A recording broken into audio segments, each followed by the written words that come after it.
I'm opening the live streaming. Okay, so Sandeep sir, very privileged to have you. So after your introduction, we request you to start the session for us. Thank you Thank you, so ma'am. much. Namaste. Thank you. Thank you. And also we request you to keep the video on as you're presenting the session. Thank you.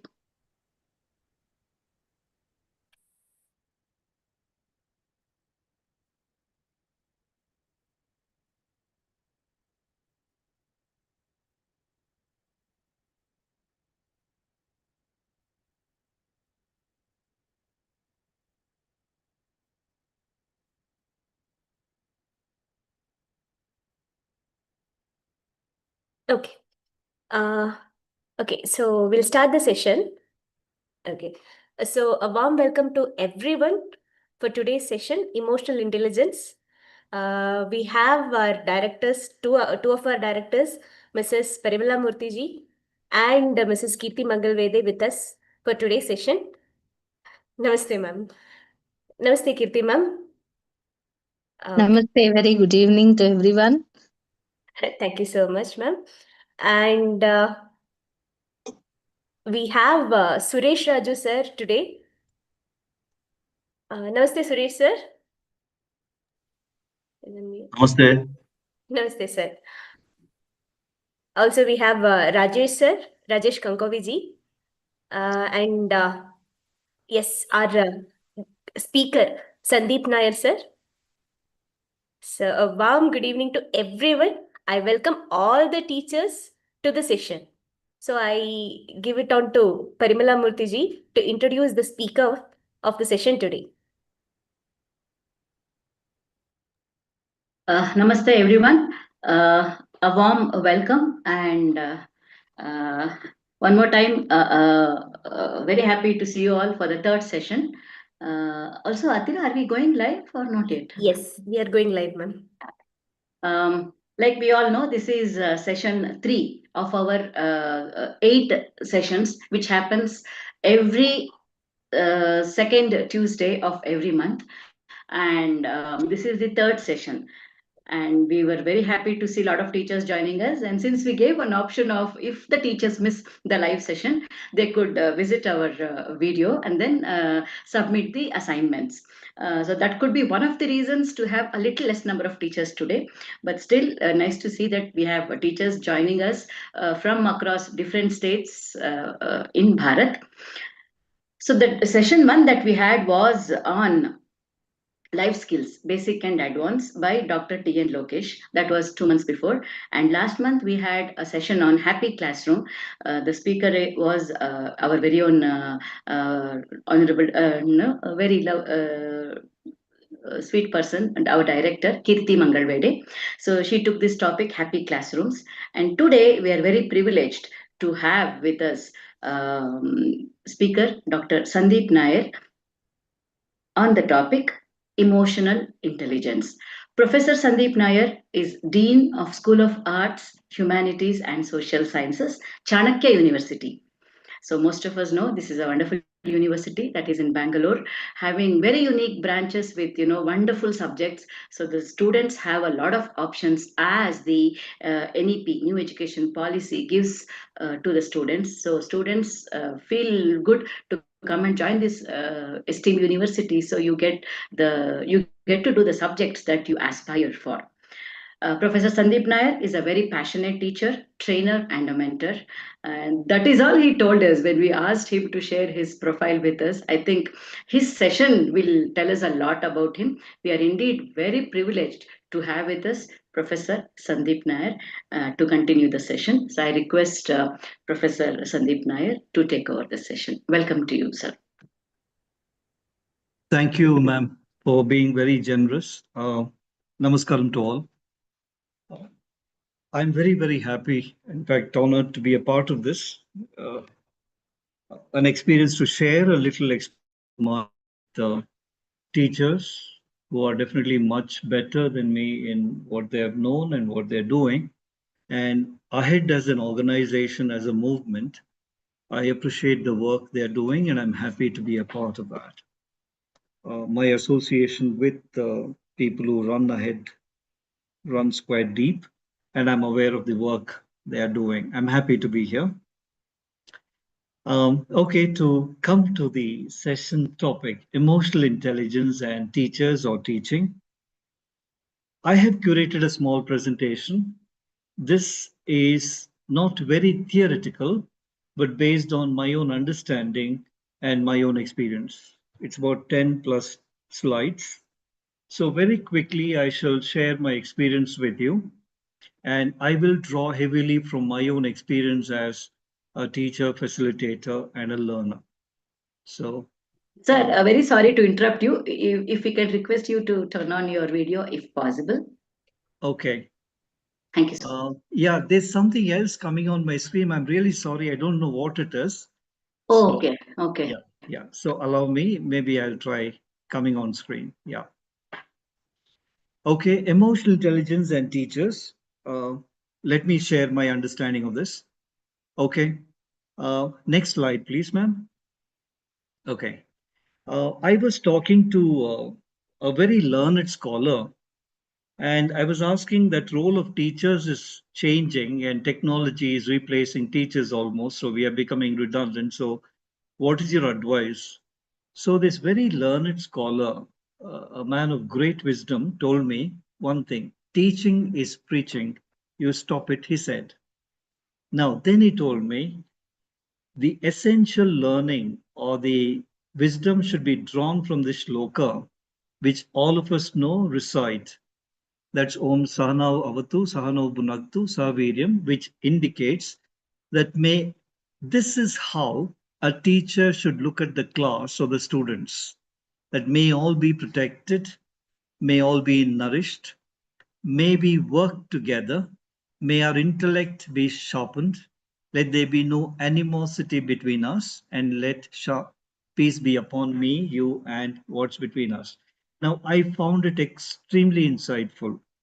I think as teachers, the first thing that we should be able to realize that teaching almost becomes preaching, standing on a pedestal and giving down wisdom.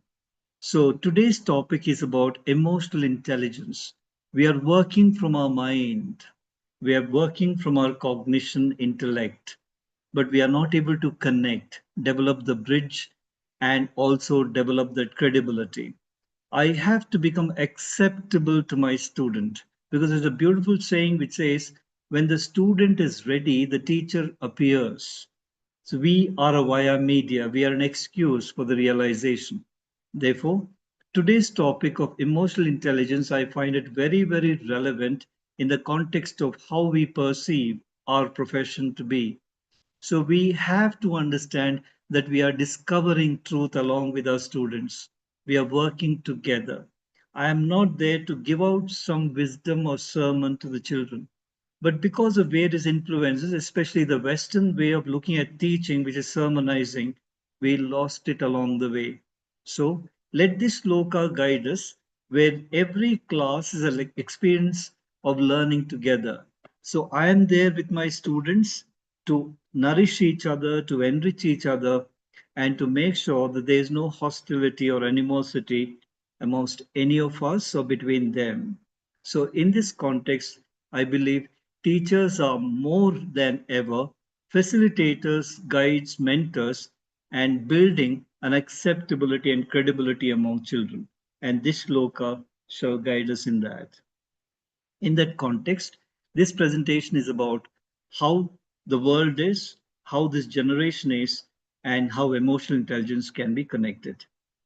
You may please stop me at any point of time, and I'd be happy to take it because I know the first thing teachers suffer from is inability to, kind of listen for long. I'm aware of that. Next one, please. Yeah. Introduction. Whom are we dealing with? I understand here there are teachers who teach from very small children to perhaps children, adolescents and pre-university children students. But generally, I would like to share some understanding of whom we are dealing with. Although from 2025, a new generation has started called the beta generation.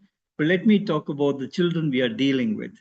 Because without understanding children, we may not be able to understanding what needs to be done with them. This is called Generation Z. It's very interesting that why are they called Generation Z? A psychologist or anthropologist says that they are called Generation Z because they believe they're the end of evolution. They know everything, or they believe so, because maybe technology, media, or whatever the modern world seems to have empowered with them. So, therefore, they are termed as Generation Z because they believe that they know everything. That's very interesting.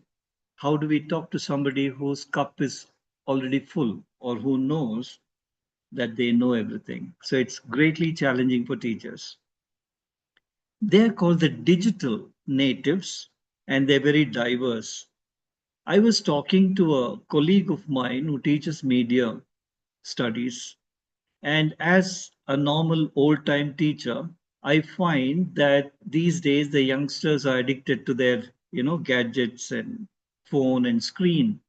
I find it very, very agitating. So we were trying to bring in some kind of rules saying that some spaces are not allowed to be used with phone, or generally when students are engaged with that, we try to make sure that it's not acceptable in a very, very curt, terse tone that you should be able to understand. Then this professor of media told me one very insightful thing. So we are missing a very important point. Now, we find that they are addicted to this, but the point is they were born to it. It was a part of their growing up, it was a part of their world. We are an outsider, so we may not rub it away as easily as it's possible. So, therefore, the way we look at technology is not the way they look at it because for them it was already there, it was a part of their growing up. So, therefore, how do we look at it? We have to accept that they are digital natives, that this technology is a part of their growing up, part of their consciousness. So, therefore, we are trying to avoid it. We are trying to reprimand it for them for it may not work. So, in that context, they are digital natives. We are an outsider. We have to get into their world and diverse. The kind of diversity this generation presents is amazing. Everything from body accessories to the language they speak, they create their own culture, they create their own ways of being. So, therefore, we are dealing with a very diverse set of people in terms of physical, mental, and other processes. We have to be aware. Therefore, we cannot follow the same rule of implementing, adapting, and communicating the same thing to all. This generation is also extremely empowered and I would say entrepreneurial.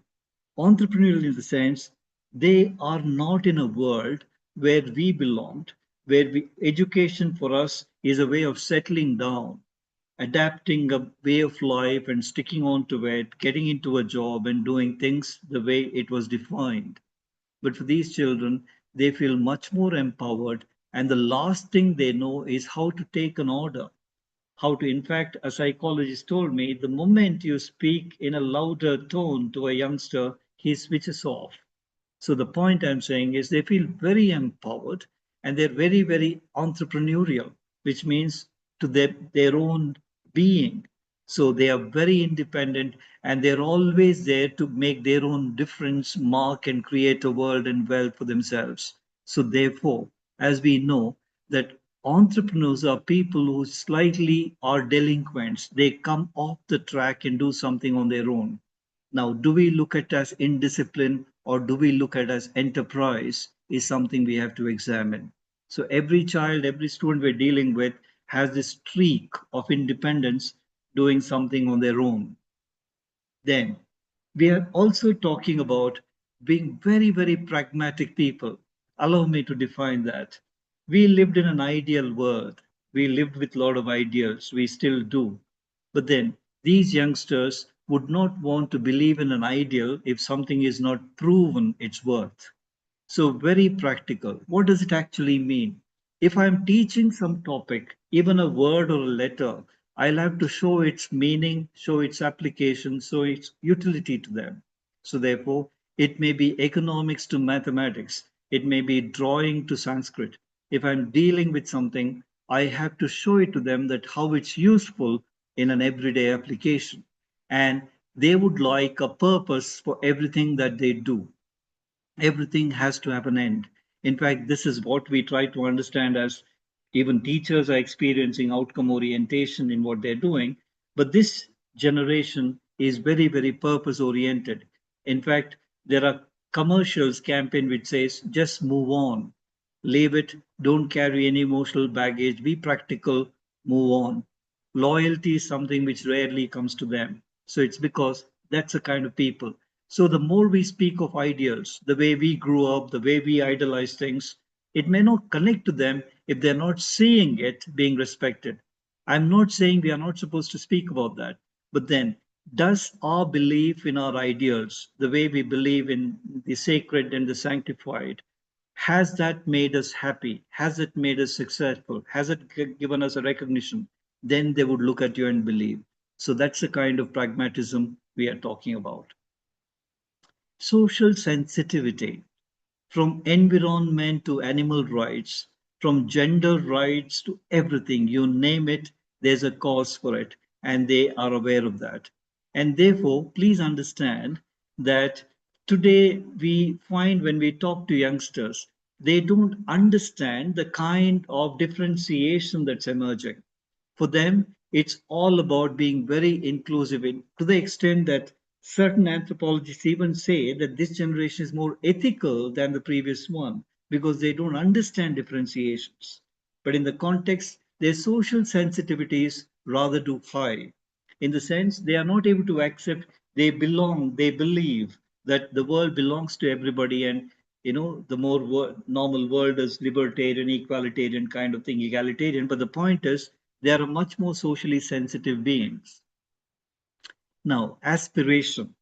Everybody wishes to be really big, and that's very, very good because the world is a village, the globe is a village. They are aware of the developments, they are aware of what is the best that the world has to offer, and because the world is flat, everybody is equal, their aspirations are also very, very high, and the global connectivity, as you know, is there. So it's very, very easy. You'll find an average youngster in Bangalore more westernized than a Western youngster in the Western world, in the language, in the media selection, in the books they read, in the knowledge they know. So, therefore, the aspirations are very high. Peer oriented. Everybody looks for sanctions among friends and group. Now, it's not about the community they build in the social media.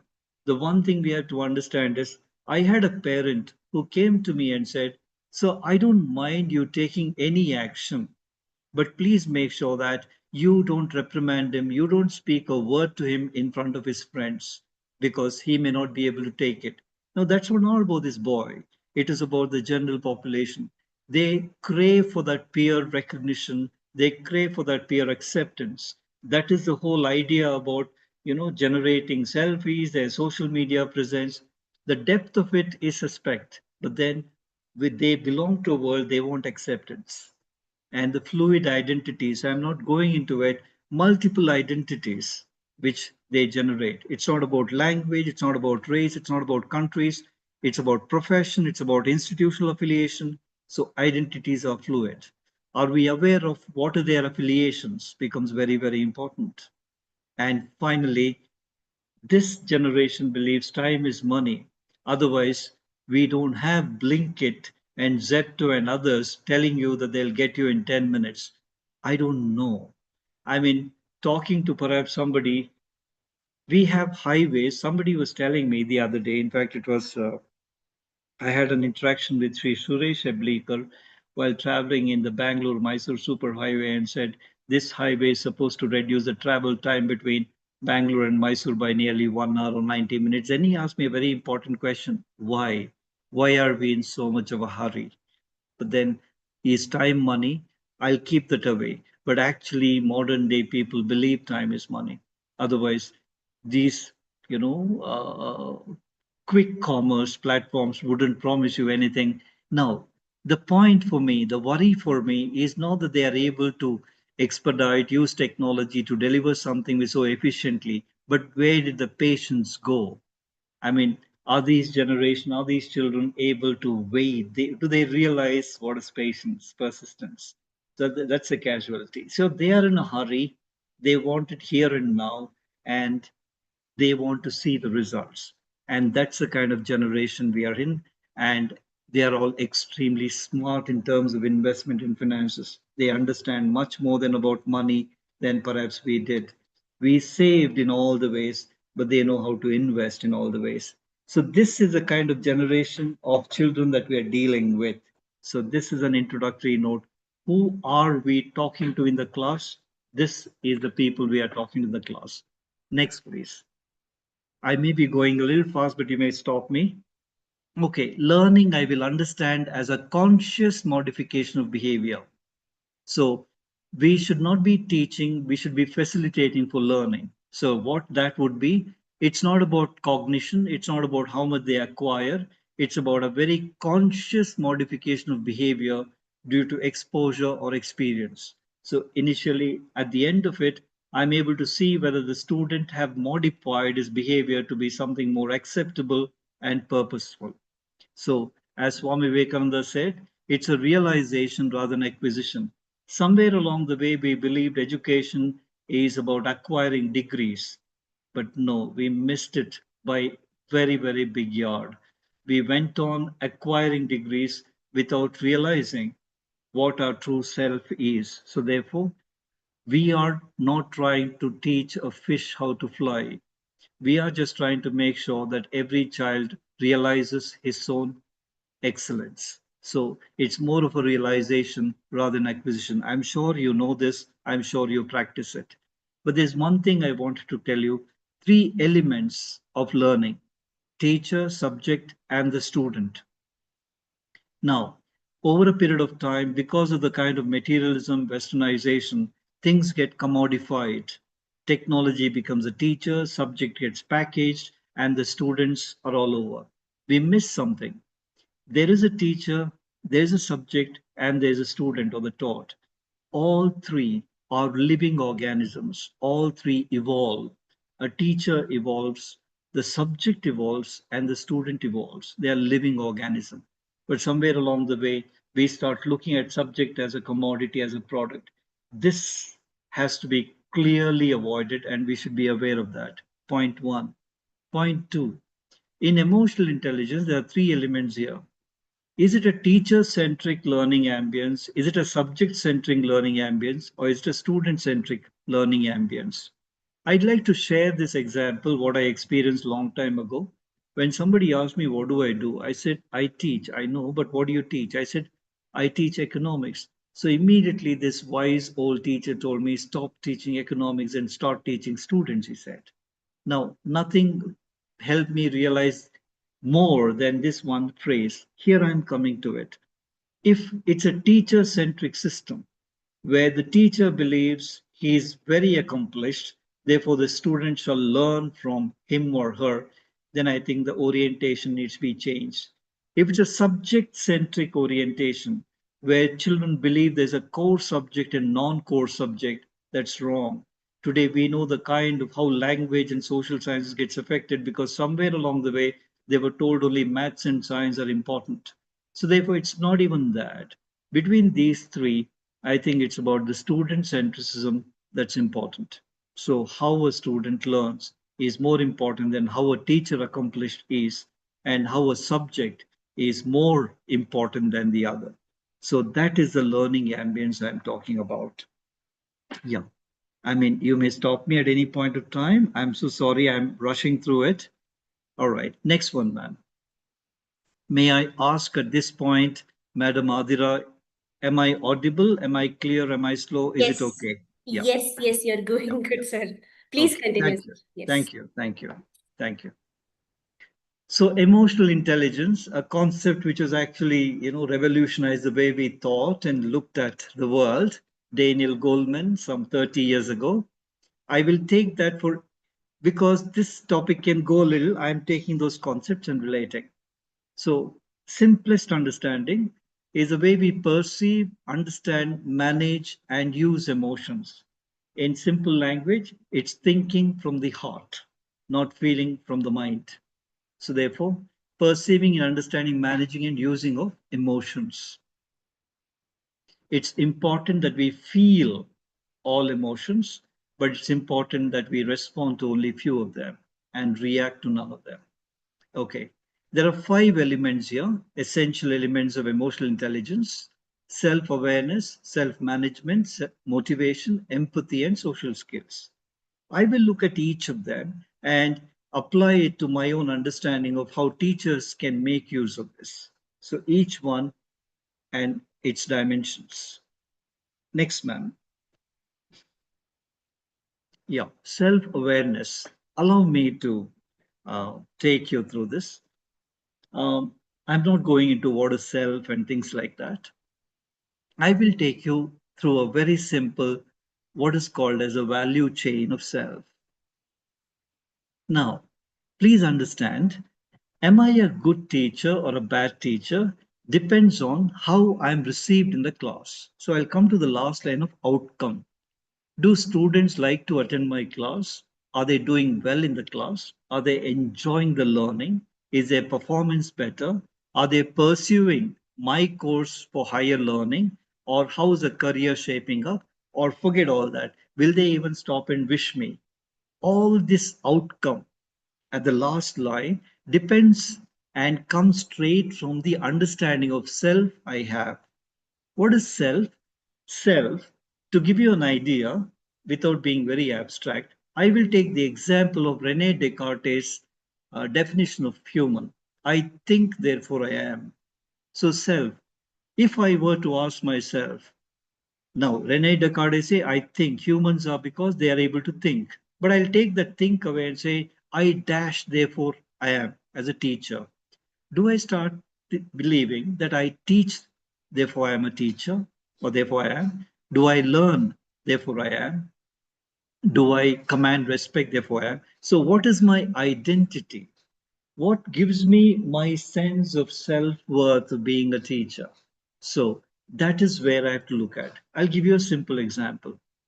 If I start believing I teach, therefore I am, then I consider all my students as some kind of people who come there to gather the information or the wisdom I give it to them.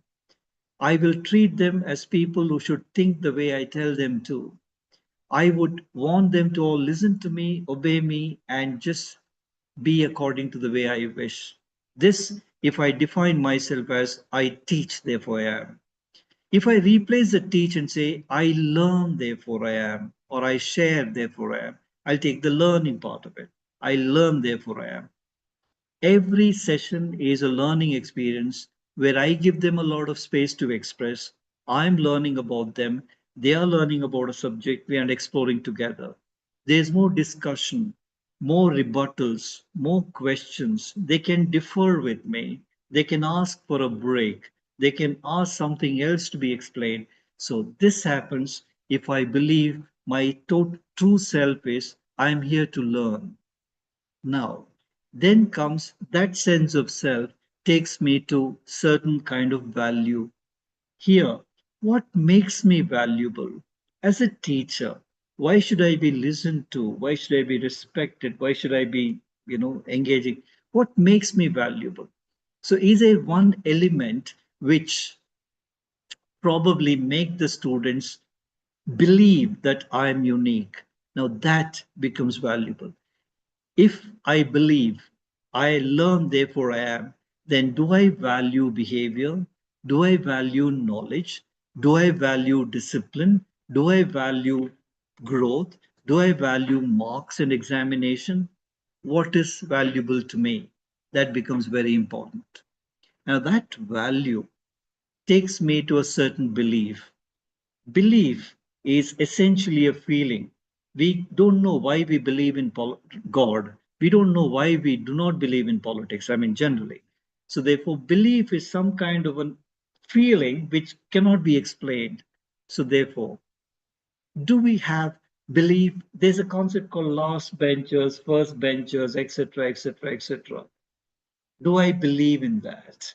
Do I believe there are core subject, non-core subjects? Do I believe something is more important than the others? Do I believe children or students who ask too many questions are disturbing me? So what is a belief that I have in? So which limits me or which expands me, then that belief leads to a certain attitude. Attitude is an evaluative statement. I like it, I don't like it, I evaluate. Now, therefore, do I, what is my perspective towards various elements? I'll give you a simple example. Today, is education just preparing employables or people who are seeking employment? Is education preparing? There was a very insightful question. Somebody asked us when we were in this journey, please ask one question when you're setting out to start something. Why is that in the last 100 years, we have not produced a B.R. Ambedkar, we have not produced a Mahatma Gandhi, forget Buddha and others. Why have we not produced anybody? So, where have we gone wrong? So, why? Now, are we producing people who earn a lot of money? Are we producing a lot of people who spread a lot of knowledge? Are we producing people who make a difference in society? So, what is my attitude towards success? And whom are we preparing in the class becomes very important. Do I proudly say that children score 100% in my class, or my students easily clear IIT, JEE, or NEET examination? What am I orienting towards? And then based on that, my behavior comes across in the class. So assessments, assignments becomes important. Do I relate to them or do I react to them becomes very, very important. And finally, it all comes in the outcome. So the point I'm saying is self-awareness is about why am I a teacher and what's my essential identity? Why am I here? So that will take all the way down, influence my value, influence the belief I have, that influences my attitude towards learning in students, that reflects in the behavior in the class, my tolerance, intolerance, otherwise, and then I have an outcome. So this is essentially what we call as a personal value chain, understanding self-awareness. So here, this is where the journey of emotional intelligence begins. Let's map. So to easiest way to do it is what makes me valuable? What's my feeling about teaching? Now, let me accept it. We know that today you know it. Do we really like either the subject or the ambience or the class or the institution? Somebody very sadly made a remark. In India, politics and education both are equal, he said. Why? Because nobody seemed to believe in either of them. I asked why. At least in the politics, the politician believes in it, apart from the others. But in education, either the student, nor the teachers, nor the parents, nor the institution, nor the society, nobody seems to be able to develop faith in the system. So therefore, we have to look at it as to how it influences what we are doing. So this is about self-awareness, right? Next, please. I will, of course, uh, have some space in the end. You can please add a lot more to it. Self-management, the impressions we create.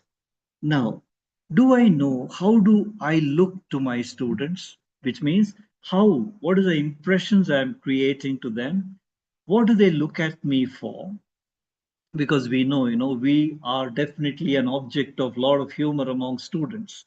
But then, am I aware at least how are they perceiving me?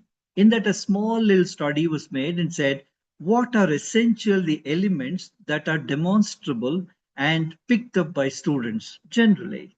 So, how my presence, how I manage myself, what is learned out of that. I've added a 6H for easier understanding. First one is health. Now, we represent, am I mentally and physically healthy? Spiritual, otherwise, later. That is reflected from the kind of not only physical but mental health I display. Let's accept it. Nobody, and I'm talking not about physiology, not about athletic build. Am I comfortable? Am I fit mentally and physically? So, the first thing anybody, or the first impression that we create among the people whom we deal with, especially students, is how healthy am I in terms of my language, presentation, looks, and dressing? and the way I am. That health. It's not to do with age at all. It's not to do with physiology at all. It's about how pleasant, how acceptable, how credible I am.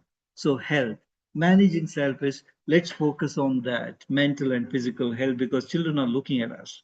Next one is happiness. Now, it reflects in language and the way we deal with others, but the simplest way of understanding happiness is am I in the present? Being present, being in the present is being happy. In fact, it's a very nice thing to compare. Let me take 1 minute to compare what I mean to say. Children are very happy while playing a game. They're very, very happy while having food. They're very happy doing dancing and cultural events. But then, do they reflect the same happiness being in a classroom? No. The difference is when they're playing, are they worried about the dirt and the dust? No, they're just playing. When they're eating, are they worried about the calories and cholesterol? No, they're just eating. When they are dancing, and are they worried about what's happening? No. Anybody watch? No, they're dancing. So they are in the present during that time. They are experiencing what is consciousness. In the classroom, they are not there. They are worried about exam, career, next hour, previous hour, a lot of things. So this they pick up when they look at the teacher. To what extent are we in the present, enjoying that evolution? Because being conscious helps us evolve better. So happiness is not about smiling. Happiness is about being there and experiencing the growth of being there. That. Third one is honor.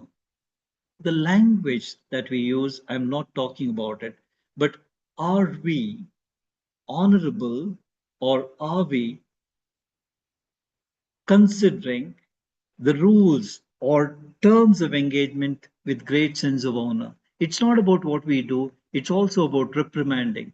I have experienced one thing very, very, very nicely and clearly. The only way I'm able to pay attention or get attention from student or command their attention is because I very clearly indicate to them that I'm capable of respecting them a great extent. So when they start expecting that respect, I also may indicate sometime that I may just take it away as well. So this sense of honor gives them a lot of sense of self-worth. And that they look at the teacher from is about how they kind of honor what they are. And now I'll give you a simple example. As a teacher, I need to be a role model. I shall never, never express my helplessness or pathos as not being able to. No, I'm not saying you do that, but generally, sense of honor in what I do, a sense of pride, honesty. I come to intellectual honesty. The greatest thing that today is about everybody seems to know everything. You ask a youngster about how much of WhatsApp or social media message is true, he will tell you that hardly 5%, but they are addicted to it. The point I'm saying is everybody wants to say something. In the whole thing, the honesty, intellectual honesty is lost. So, therefore, a great joy in expressing and accepting what I know as know and what I don't know as don't know gives a lot of credibility as a teacher. So, self management is taking a lot of joy in accepting, no, I don't know it. I probably would learn and come back to you. Humor. Are we able to laugh at ourselves? There's a beautiful thing. You know, I immunize myself from any sense of insult by laughing at myself. Because when we are able to laugh at myself, we immunize ourselves from insult. At the same time, making very, very clear that having fun and making fun is a totally different world altogether. So, this way, using humor to immunize oneself from any sense of discomfort or insult works much better. And humor as a sharing of joy is a great art of managing oneself. And humility that we know. We know that either the cause and the effect of learning is humility. And that, I'm sure, is they are learning it. Now, I don't have to say much about it. The way we revere our own teachers, the way we revere elders, they are watching that. So, therefore, the sense of humility we bring in with great learning is what the children are looking at. So, self management, if you are able to display, demonstrate these six elements, we would perhaps have done half the teaching that we should be doing then. So I will say that this is managing self to have a great amount of emotional strength. Yes. Next one, please. I know I have, yeah. Third element is motivation. Motivation is what moves you to act, what compels you to do something, what compels you to accomplish. As teachers, I have few questions here. Do I teach because I love the subject, the student, or the institution? Is it possible I love the subject and the student, but may not be loving the institution? Will it map clearly? I love the institution, I love the student, but this is not what I came here for. So, this is a question we have to ask ourselves. So, therefore, what is my love for? Subject, student, or institution? Core, I have to identify. If there's a mismatch in any one of them, then probably. I'm sorry to say, I do meet a lot of youngsters who come from corporate to teaching and they believe it's an easy job. Now, that's a very wrong way of looking at it. So, therefore, what moves me is the subject, is a student, or an institution. Next one, why am I here? What looks at? Please understand it's very important that today teachers should look at their own career progression. We have to map our own growth. A teacher should eventually become an educationist, an academician, and an institution builder. So, what is my desire for learning? Very simple. We want children to learn, and learning is essentially moving out of one's comfort zone. To what extent am I moving out of my comfort zone? We have all given up ourselves and we say technology is too hard a nut to crack. We are not ready for learning. Maybe that's a very self defeatist thing. It's time that we learn. So, what's my desire for learning and growing becomes important. Why am I here for? A sense of power that gives me, a sense of honor the teaching profession gives me, or the kind of possession. I'm talking about salary increments and the vacations that I'm here for.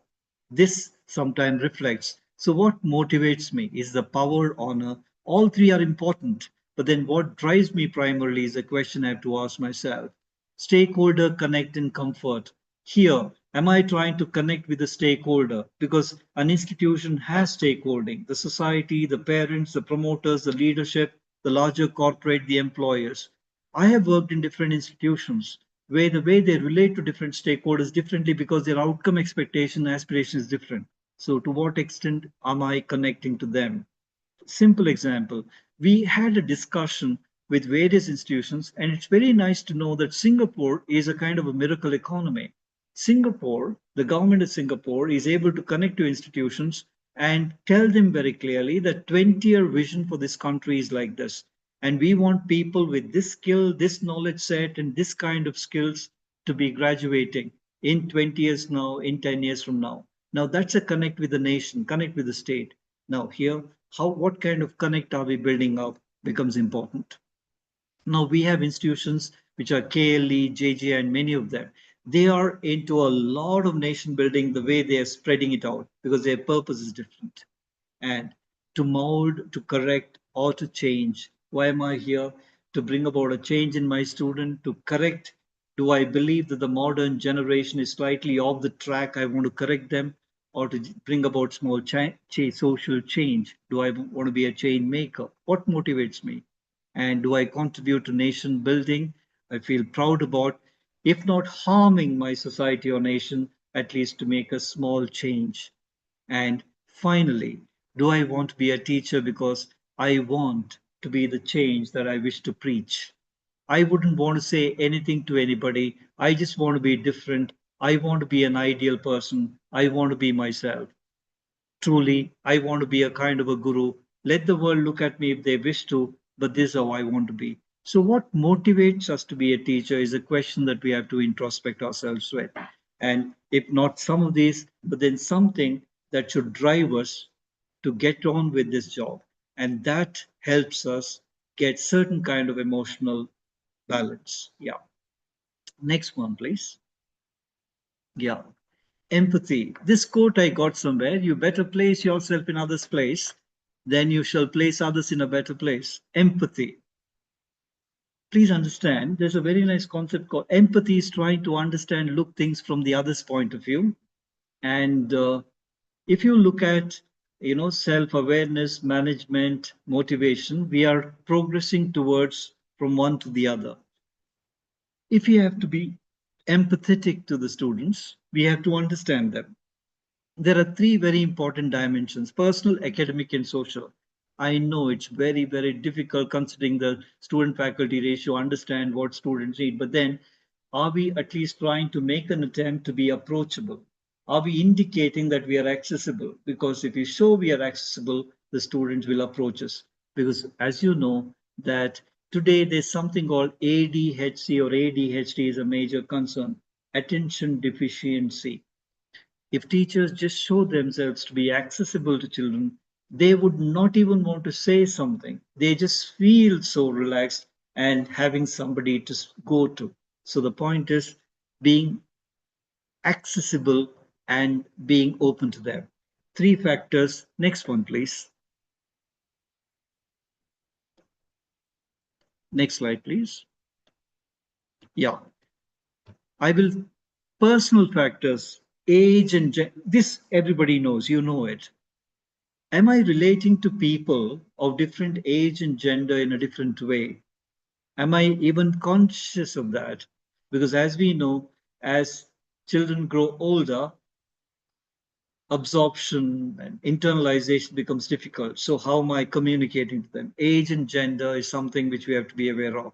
Language and culture, this is having a very, very important role.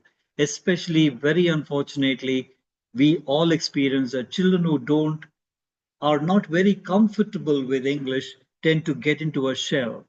If they don't know English, they think they don't know anything. They have started equating language with knowledge. Anyway, but how do I understand what are their levels of comforts? Needs and ability. Why are students learning?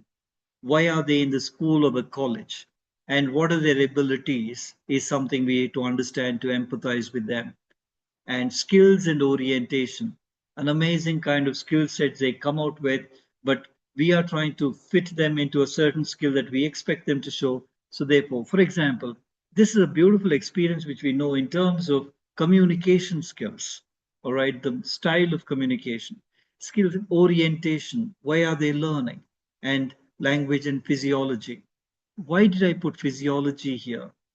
This is important, but whether we like it or not, uh, we there's a concept called body shaming. I don't know what it is actually terming, but the point is because of certain bureaucratization of physical beauty, um, children have started. I mean, this is also the commercial consumerist era. They do definitely develop a certain sense of understanding based on the way they perceive themselves to be and what is acceptable socially. So, therefore, we have to understand these things that influence them and their thought in trying to relate to them and connecting to them. This helps us develop a great amount of empathy. A conversation will generate a lot of understanding. Next, please. Academic and social factors, the knowledge that children have. I mean, the movie Three Idiots shows that very well. Experience, the experience the students have gone through. I mean, the rural, the urban, the family, the social expectations. It's very interesting. You agree to me, and you know it better, that a large number of children today are not living their expectations. They are trying to live up to their parents' expectations. Now, that's sad but true. So, therefore, do I know what the student expects of himself? And do I know that what he is trying to live up to? So, goals are the same. VAK, we are aware of something called as neuro linguistic programming, NLP, where it says how the mind processes information is essentially, you know, visual, auditory, and kinesthetic. Um, Visual, children who see and learn; auditory is listen and learn; and kinesthetic is doing and learning. Now, I find a little boy or a student far down the line in the classroom, just lying his head down with his closed eyes, and I believe that he's dozed off and I reprimand him. maybe he's an auditory person. He was trying to pay attention, listening to me carefully. So, do I understand all this? My point is, there's so much to learn about students and learning styles. So, this is what I understand is how, for example, a very restless youngster doing many things and multiple things may still be learning because that's his learning style. Am I aware of that? Is what we have to understand. And intellect. Intellect, I bring in some abilities to analyze. The ability, students often fantasize, they imagine what we say from. Some people have a great amount of analytics. How they bring it on, how they add it on, how they infer is amazing. So, do we reward children who are hyper thinkers, interesting thinkers, and how do we look at it? So, things like that. Here, later in the social skills, I'd like to share one more example. So, this is empathy and family. All of you, I think, may have a lot of stories to understand when you connect to students for either non performance or performance or disciplinary issues, how the family has been a great influencer to them. And a little bit of history, where do they come from, the roles they play. These days, there are a lot of organization, the animal rights organization, the women rights organization. There's so many activist groups, the students organizations. So we never know. Some student who may not be really doing well in terms of academics may be a social activist and a social change maker. The group they are affiliated to is an important indicator of what they are into, the association, and finally, the digital personality. There is a world they escape to. All of us know, somebody was saying, the third or the fourth largest nation in the world or country in the world in terms of population is Meta or the Facebook. Now, that's a big world out there without any boundaries and governance. But the point is, digital personality helps them some kind of catharsis, escapism, and developing some fantasy individuality. So, therefore, are we aware of how do they see themselves? These things become very, very difficult. I'm just giving a complete picture, but it's important that we let them open themselves to us so that we understand whom we are dealing with. Because as I said, we are here to teach students, not just subjects. Next one, please. Social skills. I've been going very fast. Perhaps this is the last slide, and I would be happy to learn more from you. um, social, to be in a simple language, to be able to agree to disagree. That's how I define social skills or sociability, to be able to get along. Now, what is that we are preparing our students for? What is the social skills that we are preparing them for? And yeah, VAK is visual, auditory, and kinesthetic. Visual is children who learn through seeing, auditory is by listening. When you listen to a good music, you close your eyes because you want to experience that sound. There are students who read aloud and study. Kinesthetic, by doing and learning. So our classroom experience should have all three: visual experiences, lecture and auditory experiences, and kinesthetic, doing and things like that. I'll come to social skills. What is it we are preparing them for, and what is it we are reflecting ourselves? you know Help me with this, because I'm a teacher in a college. So what happens is, I want the students to remember what, because they kind of thing. So I bring in some kind of acronym. So these all are from C.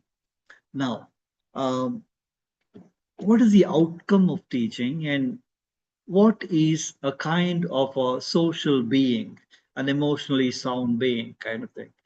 I would take it as character first, and I don't want to go deeper into it. In simple language, I want to understand this. Uh, Character is the guna, the swabhava, I say. It's so beautiful. Somebody told me everything in nature, the world, has an inherent nature, quality, a guna, a swabhava.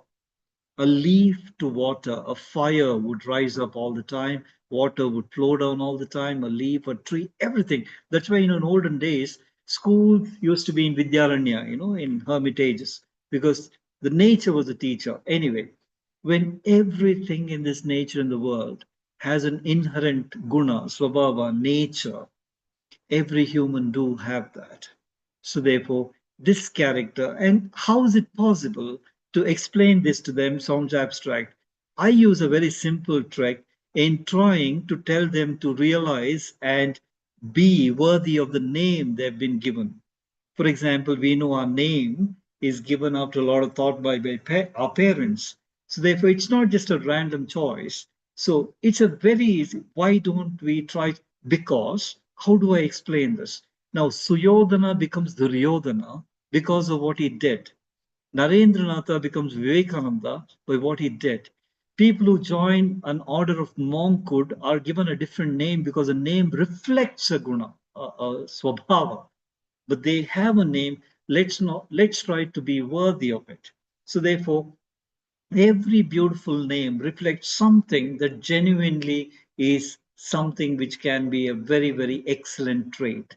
So what do you stand for is something that, so therefore, if I have to teach this, if I have to tell them this, I I would try to explain how I may be a very trying to live up to what I mean, because everybody loves their name, that's something. So I start there. The culture part of it, let me explain it this way. We all know that any institution essentially develops through students. A university or a school building is not building a university, meaning to say it's not the structure. So the alumni, the students contribute. The point I'm coming to is culture is what they represent. Now, every name has a father's name, family name. So they represent a family, they represent a community, they represent a name. When 142 crore people, when they travel abroad, it's not that some Sandeep or somebody's traveling, it's an Indian traveling. I do something which will either bring down the nation's name or make it proud. So, do I know I represent my country when I'm abroad? Do I know, for example, when I'm participating in an event in an institution, I represent an institution? Do I know that I represent a whole lot of culture? So, what is it you represent? At the least, you represent a family. Are you aware of that? Forget that. Today, do we represent a profession? Now, for example, in my class, if I am good, maybe they learn well, they take up my subject for further career. Somebody might just become a teacher, that's all fine. But you know the tragedy?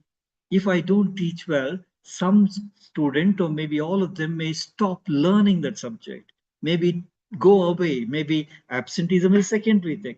Do I know that I'm not just teaching, I'm representing teaching as a profession? If I'm aware of that, I'm able to instill the same idea into them. Today, are doctors credible? Are engineers credible? Are professionals credible? A doctor is not just doing his job, but is representing a community. So that's culture. In a simple language, I would say, for example, my name is Sandeep Nair. And who's this Nair? Nair is a community. Maybe nobody may remember my name, but they may remember, oh, some Nair had come and spoke to us about it. So I should be aware that I'm representing a whole lot of people. That is culture. So, to students, I say you represent the university. You wear that uniform, you represent and go participate in something, you're representing a whole institution. So, please be aware of that. So, this is how I give them some understanding of how they have a social identity. I'll come to communication. A lot can be said about it, but I'm not going into it. Communication is our attempt to build a community. I know whom to bring in, I know whom to exclude from the community. Do I know that what I say has multiple meaning? Do I know what I write has multiple meanings? And do I know what I don't say has infinite meanings? How my silence speaks. Now, do I know that there's something called first impression is a lasting impression? Do I know how am I being coming across? Now, am I aware of that? From the costumes I wear to the language I speak, in that context, please understand in communication, there's a beautiful phrase. It says, always speak as if you are speaking to an elderly lady who cannot hear clearly. Now, that's very beautiful. Please look at this. Always speak as if you are speaking to an elderly, so respectful.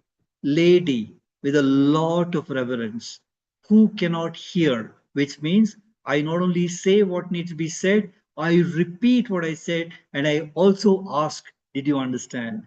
So it's not about speaking to a lady, whomever you speak to, in the public, out there to somebody in the classroom, make sure you speak with a lot of reverence. Make sure you speak with a lot of respect. Make sure you confirm what you said was clear. You know why? Because listening is dying out. Why listening is so difficult? Nobody listens. Everybody judges because everybody is speaking to themselves. In this context, I share a nice thing some a senior colleague told me.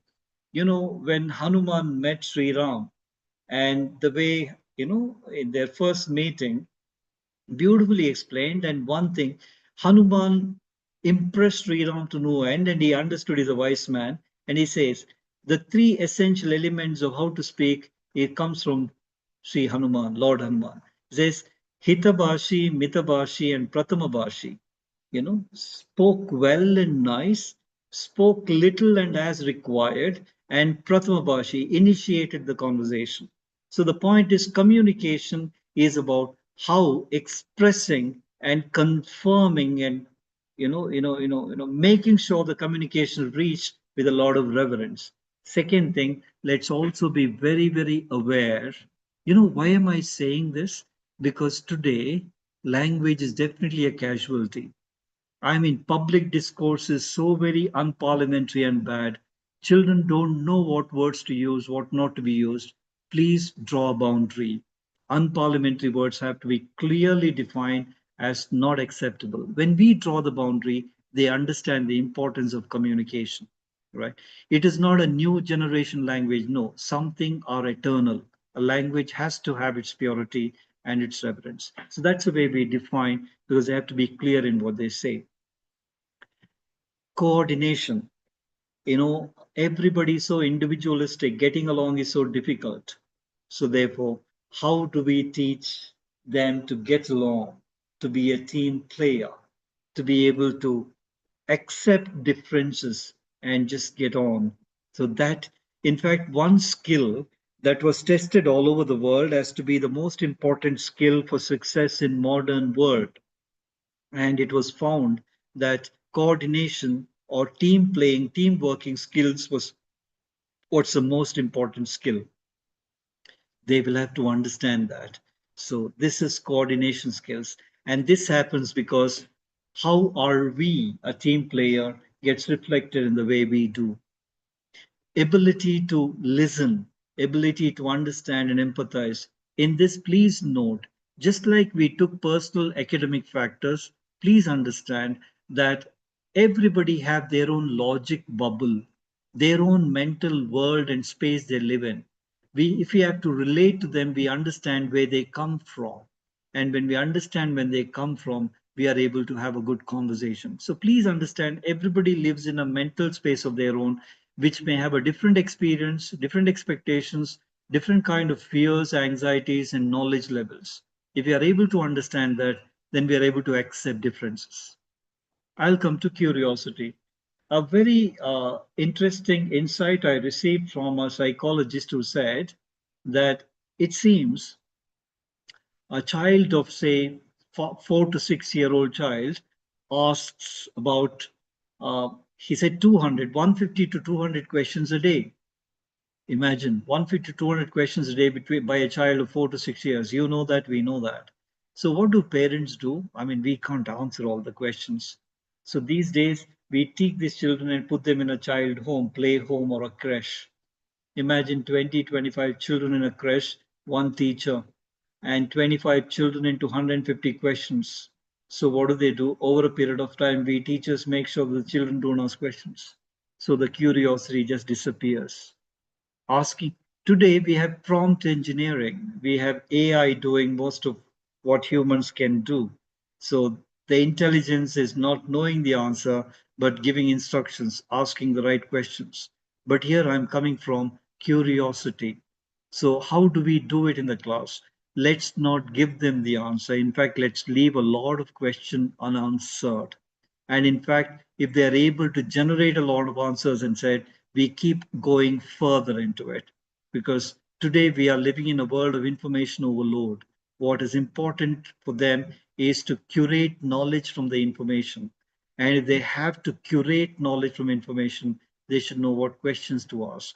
So, therefore, questions is what creates knowledge, creating curiosity by asking a lot of questions. Creativity here is important because I'm not talking about creativity per se. I'm talking about creativity as positive thinking. Let's accept it. A newspaper is not a healthy read at all. Every day morning, our day starts with a newspaper, and we know what it is full of. Either a lot of crime news or full of gossip. Nothing healthy at all. So, why is it coming? Because everybody seems to be an expert in raising a problem, raising a question. So here creativity is solution orientation. Creativity is trying to look at an answer. It's not about raising questions, asking questions, creating fears, and creating anxieties. It's about because we know that today somebody defined the world as a Bani world, BANI. It's a very brittle, anxious, non-linear, and incomprehensible world. So the world is driven by a lot of fear and anxiety. In that context, it's important that we help them look at answers and solutions rather than, and that is creativity. For me, creativity is not design thinking. I mean, design and everything is about solving a problem. But then, here, more essentially, creativity is trying to find an answer to the questions they have or others have. Compassion, trying to relate. Here, I would say compassion is about sensitivity, acknowledging others. Selfie, somebody said if a youngster takes 6 selfies and posts in his social media, it is called selfitis, mental illness. We know that Nimans has opened a center to come out of this digital addiction. Anyway, why am I talking about that? This increased digital addiction is creating a great amount of distance in terms of their ability to relating to people. So, do we acknowledge people? Do we acknowledge spaces? I mean, I don't even have to say the etiquettes related to conversation over phones have disappeared. I mean, the place doesn't matter, the people doesn't matter. They are simply not looking at each other in the sense. So, in this context, how do we detox that digitization and how do we bring in compassion? That becomes very important. And compassion here is acknowledging. For example, it's a strict no. If they have to choose between answering a phone and talking to a person, it is the person that's important. When they are with people, a phone or a mobile phone, unless, of course, with permission, is a strict no. So, this sense of acknowledging others, sense of compassion, they are not able to relate to others, then imagine how will they be able to relate to nature.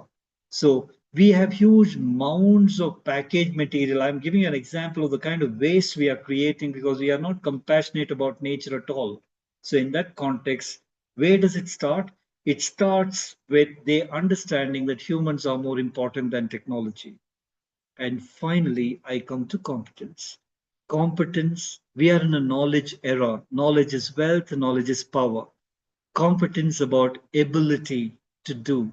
And I would say my ability is in accepting what I don't know because only if I know what I don't know, I can learn that.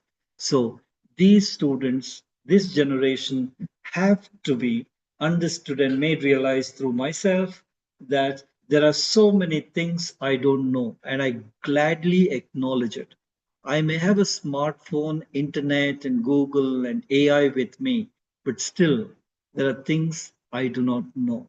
So knowing what I don't know is knowledge.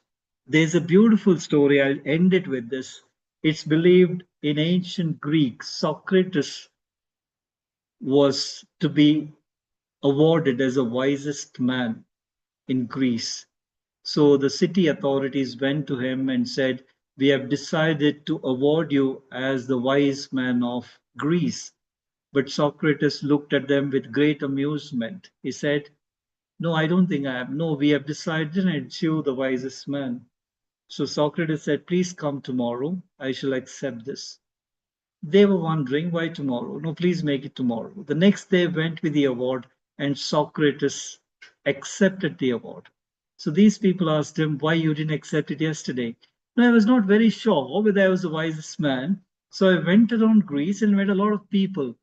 Everybody thought they know everything, and I know I don't know anything. So I may be wise. So I'll accept the award. So competence is not about knowing what I know, is knowing about what I don't know and accepting it. If we can teach this, if we can show this, if we can accept this ourselves, perhaps we will develop a great amount of social skills. Next one, please, the last slide. Finally, I end with this. I came across a very nice statement. I leave that question to you. Last slide, please. Next one. Yeah.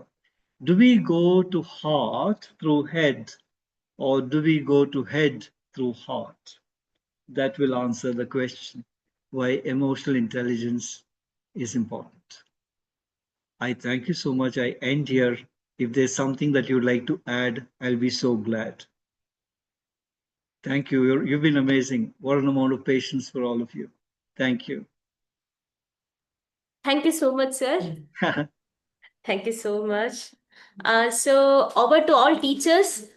Um, yes, I stopped.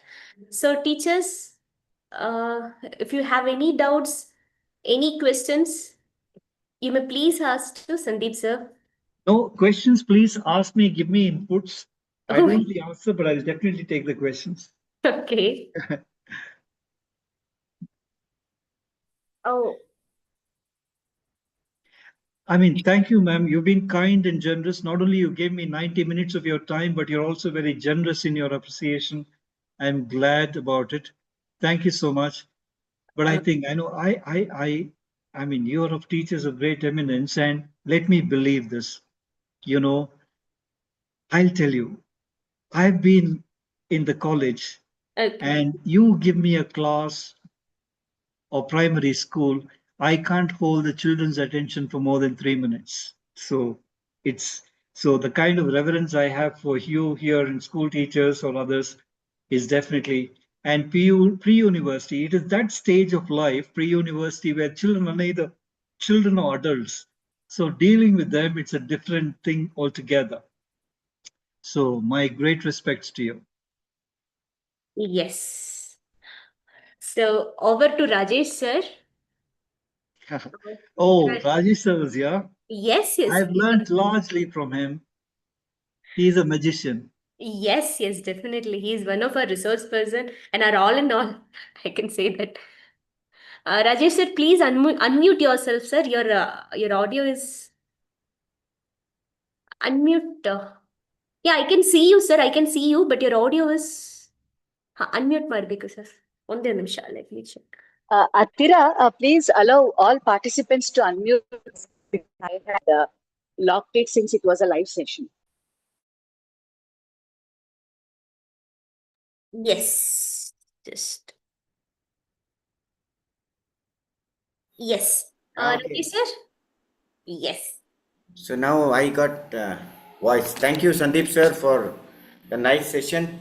And I saw a lot of comments which are coming in chat appreciating.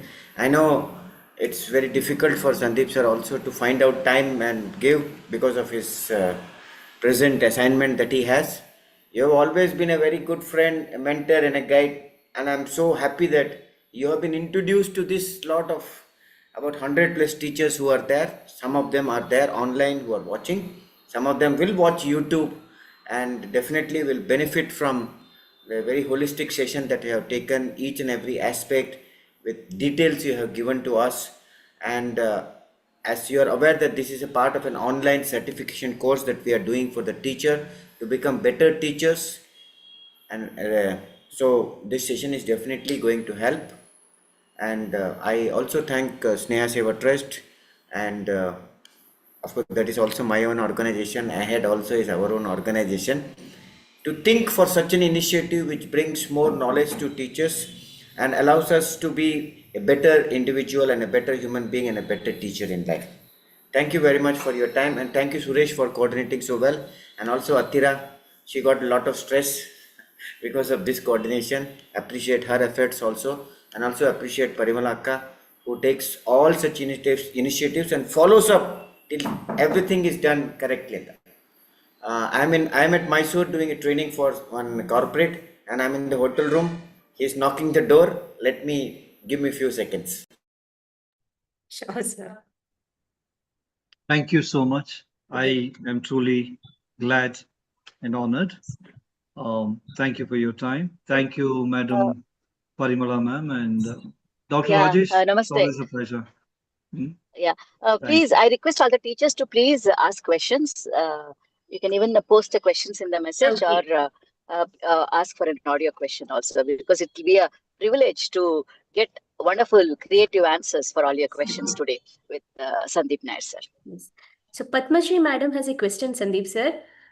Could you please give abbreviation of VAK? Yeah, VAK is a part of the neuro-linguistic programming Dr. Rajesh knows. V is visual, A is auditory, K is kinesthetic. It indicates the kind of information processing style or learning styles. Essentially, it's a part of what is called as neuro-linguistic programming.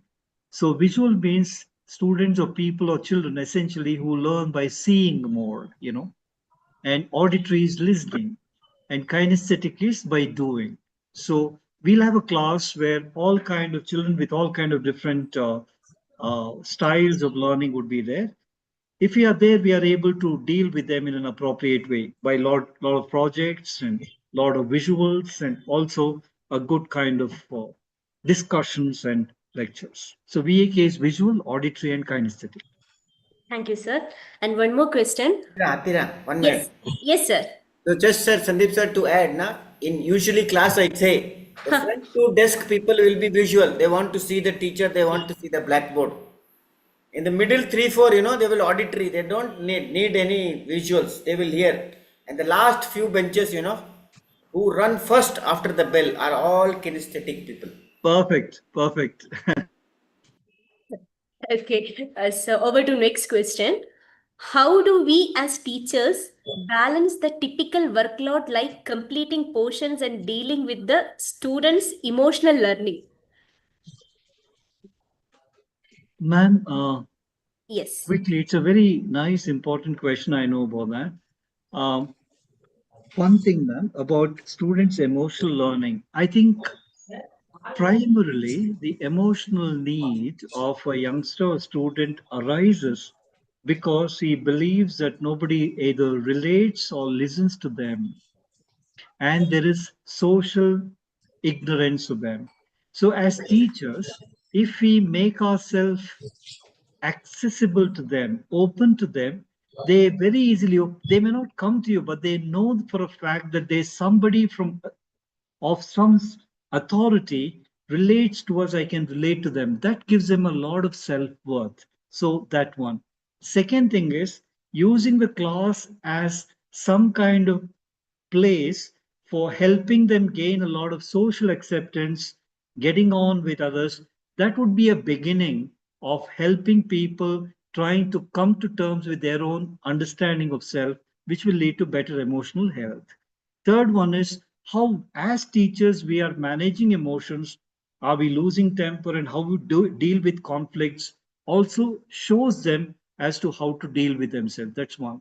Regarding the other part of it, ma'am, I think these days children are very sharp in terms of learning by self. I mean, self learning. That should be because we know that all that they learn in colleges and institutions will essentially the process of learning. Once they start working or doing things their own, it's all about self learning. And technology has also facilitated a lot of self learning abilities. So I think anyway, they have a convenient, they are conversant with technology. If we get to understand it a better more, we can help them use the same thing for learning what's important. So to that extent, if we kind of identify topics and areas which can be self-learning for them, we may be able to create some space for ourselves. Yes. Thank you, sir. Well, Madhavi, madam, have one question. Sir, how can we put a curb on students using unparliamentary language? I'll share my example, ma'am, because it varies. Two things are very important, especially the way I look at it: the sense of dressing and the sense of language. So, therefore, what I do is, if, for example, somebody comes with a dress which, I mean, I have no issues with defining what's important for them. But then, if somebody comes with something which is something called a stress jeans, for example, or something which is inappropriate, or if they use certain language, I make them inaccessible to me. In the sense, they will not be able to talk to me or communicate to me. So that is something of a lesson for them. So, for example, they have no access to me if they have something which is not acceptable to me as defined. Point one. Point two, if I have to remain important for them, then I have to be really good. So they should actually miss me, so they will mend themselves and come to me. If what they if they think, oh, it doesn't okay, I don't care for him, then it makes no difference. So the responsibility on me is to make sure that I remain relevant to his learning. Point one. Second thing is, I also draw clearly the boundaries, what is acceptable to me, because I can't define his larger, maybe his family is okay with that and things like that. So but I can define how he has to relate to me. So this is an easy way of doing for me. Yeah. Good evening, sir. Good evening. Can I ask a question to you, sir? Ma'am, please. Ma'am, sir, we are having in the classroom different type of people, means different type of students. Some are moody, some are happy, some are other reason. And most of the students are like to sit in backbenches. Sometime as a teacher, I will always say that backbenchers are the best toppers. But the behavior, these and all character, even though we are finding lot of behavioral problem in the classroom due to the parents dispute or some other society based.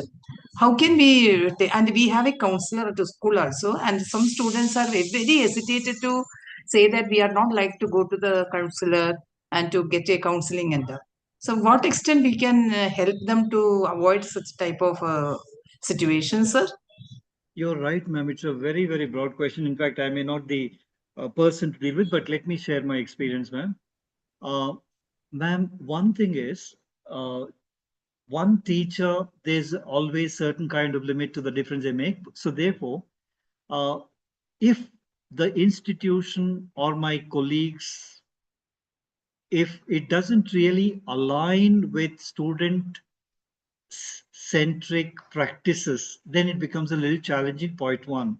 But then coming to me alone in my class, do I create a very happy ambience because the children are not opening up? I have to ask these questions to myself. Very, very simple question.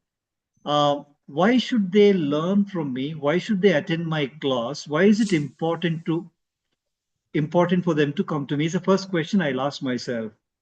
Now, if they come to my class, I will find the world may be different to a certain extent. If they find that as a happy space, then I've made some beginning. Because you know very well, ma'am, there are cases of excellent cases of single individual teachers having made a difference. So my attention towards they are bad elements and parents are not involved in parenting these days, and their social life, their circle, the technology addiction, the influences, the media, there are 1,000 other distractions, I know. But then it's a challenge. But the point is, do I have something which makes them come to my and be a part of my group or session? Point one. And in that group, do I find that they feel that it's a safe island, a safe space? Ma'am, if I can start something there, maybe small initiatives will begin. Otherwise, we are fighting with large external factors. It's quite challenging. But somewhere, in order to ensure the space is being happy, is where we can commence, ma'am. things like that. And second thing is, we are also have to understand their influences and relate to them the way it's a larger thing. But then I will restrict myself with that. How am I important for them is a question I'll ask and proceed there.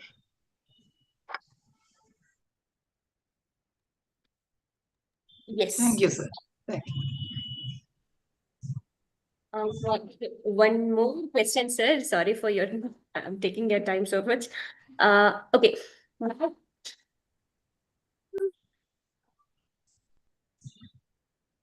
Athira, you are on mute. Okay, now, Now yes, yes. we can hear. Okay, so one more question, Sandeep sir. Uh, Please. yes. So what I am observing is nowadays children are losing interest in studies and learning. They are carried by present day attractions like social media, roaming around with friends, etc. So how do we create interest in them?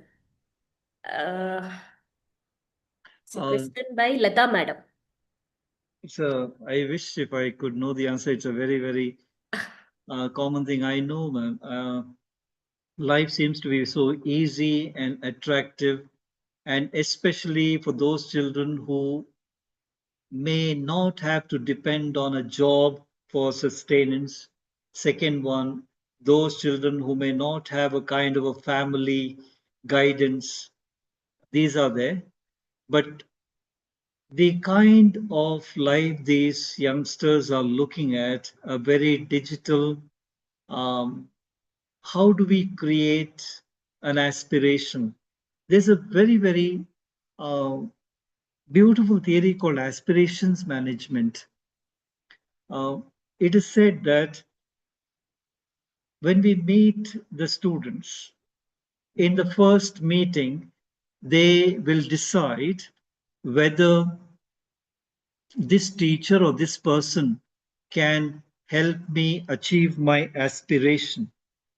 But then your question is totally different as to how do I create an interest in academics. One thing or a couple of things that we practice or I try to do is um,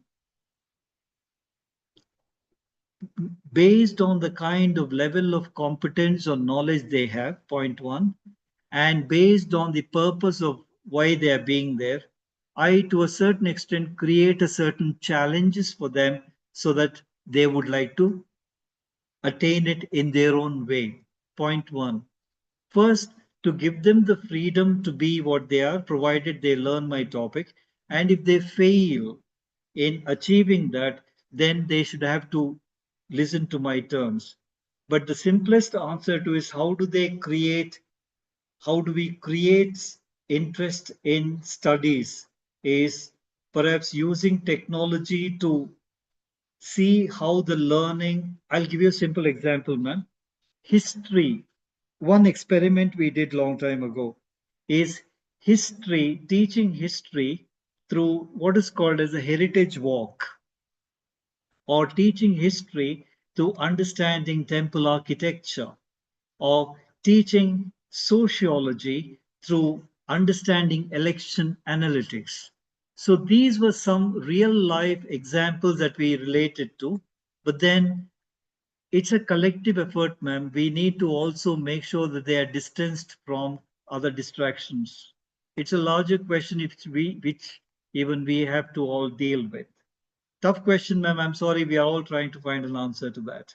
But to an extent possible, one thing I will try to do it, understand why he's there in the school or and why is he learning and what is that he achieved to aspire, and try to connect what I'm doing with what he wants. Yes.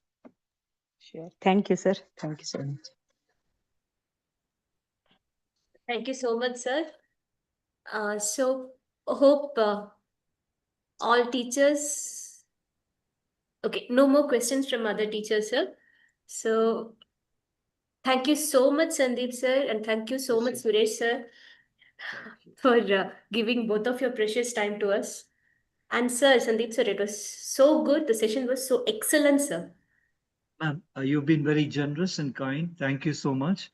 I thank you for such a uh, wonderful, and you're all amazing. The patience and your interaction and interest. I'm humbled. Thank you so much. Thank you, Thank sir. you. Thank you. Thank you. Thank you. Yeah. Thank So, you, sir, for wonderful session. Thank you, madam. Namaskaram. Thank you. Namaste. so I've just introduced her. She's Kirti Mangalvede. She's one of our director. Yes, yes, sir. Okay. So nice. I mean, the kind of job that you're doing, I mean, it's amazing. And truly, I'll be glad to be of a little more use to you in any which way. It's so nice Definitely, to. sir. Sure, Definitely. sir. Yes. After this, we'll be in touch, sir. Definitely. Please, please. Thank you so much. Thank Yes. you. Thank you. So for all the teachers, the feedback scanner form and this the question forms will be sent to you over WhatsApp. And the YouTube link, the live streaming link, will also be shared in the group.